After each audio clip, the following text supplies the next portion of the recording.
Small hive beetles have a very unique series of interactions with their honeybee host. Once they go inside that colony, a number of behaviors that you would find it hard to believe actually occur. Here to tell us about that today is Eddie Atkinson. Eddie's a PhD student at the University of Florida's Honeybee Research and Extension Lab. Eddie investigates the interactions between honeybees and small hive beetles, in particular how those interactions develop. Now, when beetles enter the colony, in response to aggression from the guard bees, they try to find cracks and crevices in which to hide around the periphery of the colony. And when bees find these beetles in these cracks or crevices, the bees actually station guards to keep the beetles in these prisons. And they do this to prevent the beetles from escaping and ovipositing within the colony. Now, if the colony is stressed for some reason, whether it's queen issues or other pests, the beetles can manage to escape and oviposit in the colony, which helps lead to the destruction of the colony.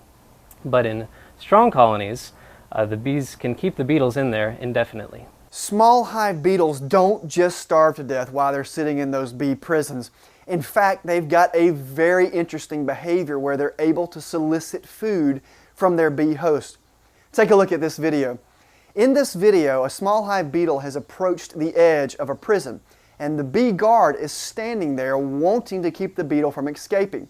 This particular beetle has used its antenna to rub the mouth parts of the bee.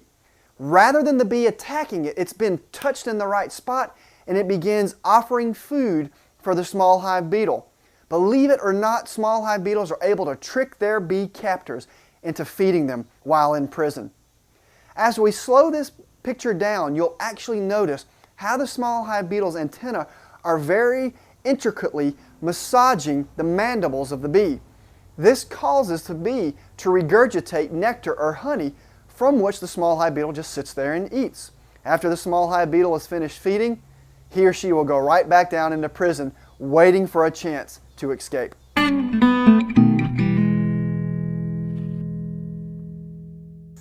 Fortunately, small hive beetle problems are easy to diagnose, primarily because you can see the adult beetles.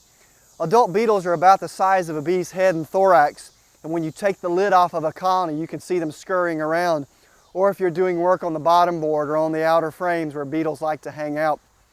Secondly, you might see beetle larvae. Now, there really are two ways that you'll see beetle larvae. At low populations, beetle larvae tend to be very difficult to find. So you might find them on a Varroa sticky screen that you're using or in beetle traps that go on the bottom board of the colony. Usually, though, people notice small hive beetle larvae once they have frames that are decimated by the larvae and there's thousands of wiggling larvae going through the combs. Typically, when this happens, it's too late. Also, you may notice beetle presence when bees begin aborting lots of brood. This is usually a sign that beetles are ovipositing in the brood and bees are removing that brood to get the beetle eggs and beetle larvae out.